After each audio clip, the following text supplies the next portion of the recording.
পুনৰ বন্যহস্তীৰ আক্ৰমণত নিহত এজন। জীৱশ্ৰেষ্ঠ মানুহৰ প্ৰকৃতিৰ ধ্বংসৰ ফলশ্ৰুতিত এতিয়া গজৰাজে বনাঞ্চল এৰি প্ৰৱেশ কৰিছে জনাঞ্চললৈ। নিজৰ ভুলৰ বাবে আজি নিজেই ভুগিবলগীয়া হৈছে পৰিৱেশৰ মুখামুখি আমিবোৰ।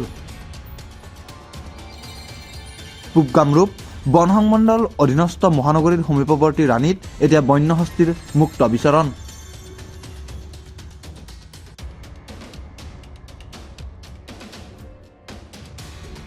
বন্যহস্তীৰ আক্ৰমণত নিহত হ'ল এজন লোক। ৰাণীৰ বাহুপাৰাৰ পুৰাণ গোহাঁইঘৰত হাতীৰ আক্ৰমণত নিহত হয় পুৰাণবাৰীৰ বৈদ্যা বড়ো নামৰ 40 বছৰীয়া এজন লোক। উল্লেখযোগ্য যে উক্ত অঞ্চলত প্ৰায়েই জাক জাক বন্যহস্তীয়ে খাদ্যৰ সন্ধানত বিচৰণ কৰা বুলি স্থানীয় ৰাইজে জানিব দিছে। মই কৈছোঁ সি তাৰমানে তাক আগুৱাই যাব নালাগে সি বুলি কৈ আছোঁ। সি আগুৱাই যাই আছে হয়নে, আগুৱাই যাব নালাগে বুলি কৈ আছোঁ। সি আগুৱাই যাই আছে, একো নহয় বাবা সেনেকৈ বুলি কৈ কিনে আগুৱাই যাই আছে। খং উঠি গ'ল না, সিহঁতে উমুলি আছে তাতে নিজেৰে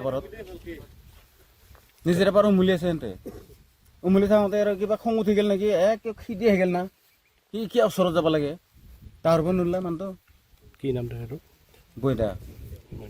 হাতীৰ যে কিমান মান আছিল, কেইটামান হাতী আছিলে? হাতী এনেই এটা খিদি হাতী কিন্তু এটাই আছে।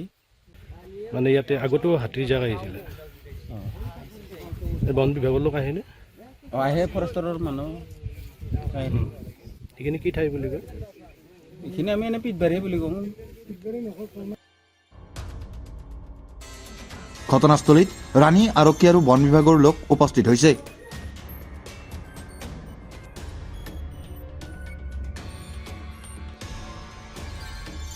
সম্প্ৰতি মৃতদেহটো ৰাণী আৰক্ষী চকীত ৰখা হৈছে।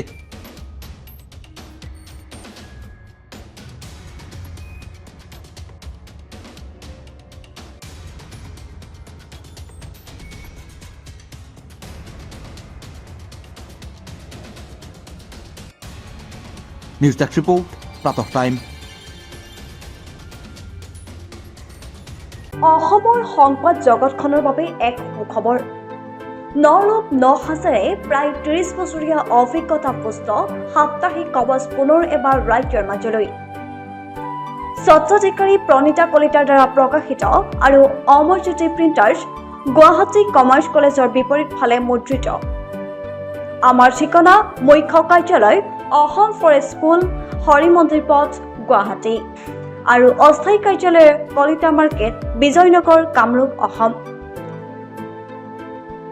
মোবাইল নং 9435114666 আৰু 7024722813।